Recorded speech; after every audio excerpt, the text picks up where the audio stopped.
Olá amigos, quem fala é Luiz Rivas.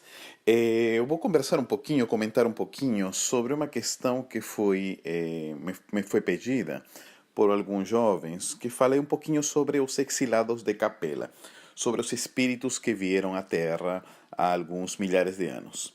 Então, vamos lá. A nossa fonte de informação é o livro A Caminho da Luz, de Emmanuel, no qual ele comenta do grupo de espíritos, dos milhares de espíritos que vieram de um outro planeta. Esse planeta estaria girando em torno de um sistema solar e a estrela é Capela. Então, quando a gente fala de exilados de Capela, não é da estrela Capela, e sim de um planeta que gira em torno de Capela. Um dado interessante, por exemplo, é que Capela é uma estrela binária, quer dizer que são dois sóis, desculpem o portunhol aí, mas são duas estrelas, né? A diferente do nosso sistema solar, que só tem um Sol. O que acontece? Aproximadamente há uns 25 mil anos, 26 mais ou menos, os espíritos, o guia espiritual planetário daquele planeta de Capela, com o guia planetário nosso, imaginemos Jesus, conversaram, devem ter feito um acordo para que os espíritos que não conseguissem avançar a um patamar superior em aquele planeta de Capela, venham para a Terra. Esse mundo estava saindo do processo de expiação para entrar em regeneração.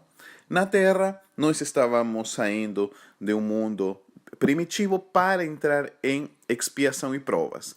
Então, o que acontece? Esses milhares de espíritos que não vibraram mais com o planeta, muitos deles agressivos, outros simplesmente não tinham mais a vibração, eles foram para reencarnar na Terra. Quando eles vêm ao planeta Terra, acontece o seguinte: Emmanuel conta que estes milhares de espíritos foram recebidos por Jesus em uma região específica. Ele coloca no A Caminho da Luz, que é na região do Palmir. A região do Palmir é uma cadeia de montanhas que fica sobre Afeganistão, sobre o Irão, mais ou menos. Sim, o Afeganistão, Paquistão, aquela região toda é uma cadeia de montanhas.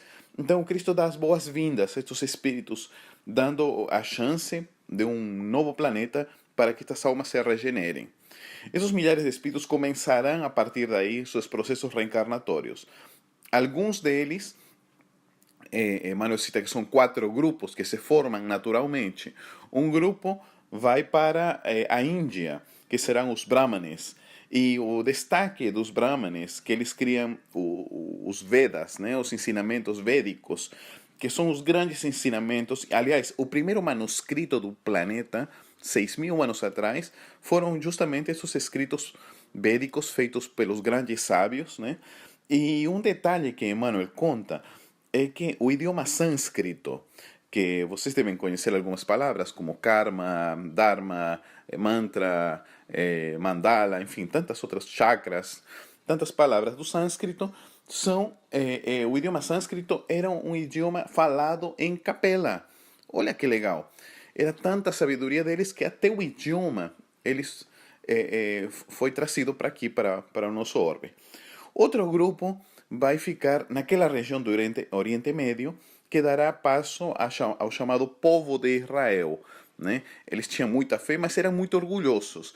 E justamente por ser os mais orgulhosos, os mais necessitados, é que Jesus decide reencarnar-se em meio deles.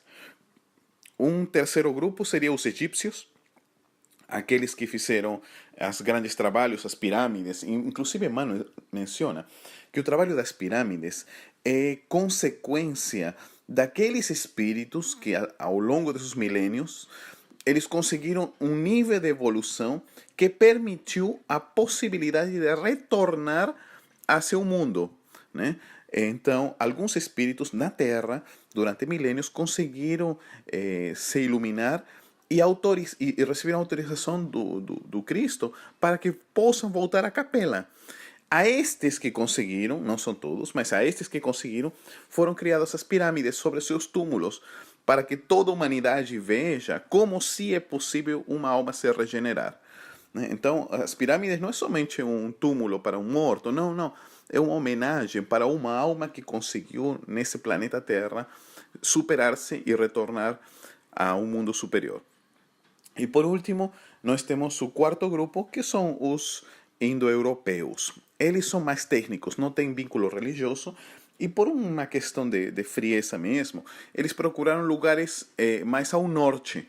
No caso, a um ponto específico onde os indo-europeus se encontram, que aí nós vamos ver os dois subgrupos, os atenienses e os espartanos. Né? Os atenienses que gostam mais da filosofia, da democracia, né? Das letras, das artes, da poesia, e os espartanos que gostam mais da parte militar, da parte mais técnica, da parte de um Estado único. Né?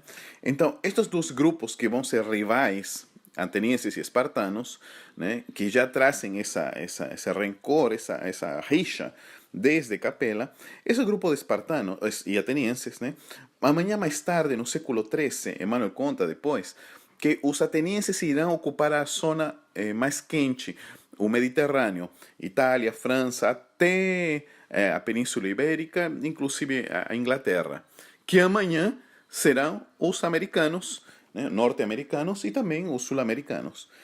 Já os espartanos vão ocupar as regiões mais frias, a Alemanha e a Rússia. Essas duas regiões serão ocupadas pelos espartanos, né? E que logo depois vai ter um reencontro. Então essa raiva que se tinha de milênios, e não só daqui da terra, atenienses espartanos, sino também inclusive de Capela, voltam novamente a se encontrar na Segunda Guerra Mundial. Né? Isto já não está descrito no Caminho da Luz, mas nós observamos que justamente foi um encontro de alemães da Segunda Guerra Mundial, que são os nazistas, os comunistas da Rússia, se voltam a encontrar americanos, ingleses, franceses, todos novamente se reencontram e geram essa grande guerra mundial. São os espíritos mais vinculados com a área da guerra, com a área da tecnologia e com pouca religiosidade. Talvez eles estão repetindo um fenômeno que aconteceu lá em Capela, talvez ainda não conseguiram se regenerar. Mas essas almas já estão sendo afastadas do planeta, né? Espíritos muito agressivos, muito belicosos, muito perversos. Já o planeta não suporta mais isso, né? Há uma nova geração chegando justamente para mudar esses pensamentos radicais. Então, o que acontece, meus amigos? Nosso planeta está vivenciando um momento muito similar. Ainda nós temos mais alguns anos até poder entrar em um momento já de regeneração, né? Estamos num processo de transição. Isso vai levar algumas décadas mais, até que finalmente os primeiros vislumbres de transição aconteçam. Mas todos nós ficarmos atentos somente com esses pensamentos radicais, com essas posturas agressivas, que somente vão trazer muita dor, muita sofrimento ao planeta.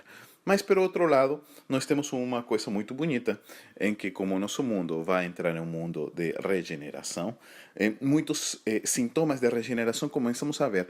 Eu falo principalmente nos filmes, nos desenhos, né? Os valores estão acima de destaque. As novas gerações já vêm com algumas predominâncias na alimentação, né? Seus comportamentos, suas ideias, ideais, né? De bem-estar da natureza. Então, muita coisa começa a melhorar. E acredito que em questão de algumas décadas isso ainda será mais forte, porque a cada transição os espíritos vão mexendo nos corpos espirituais, nos perispíritos, né, para deixar as gerações futuras mais bonitas, mais espiritualizadas e melhores. Um grande abraço, seu amigo Luiz Ron.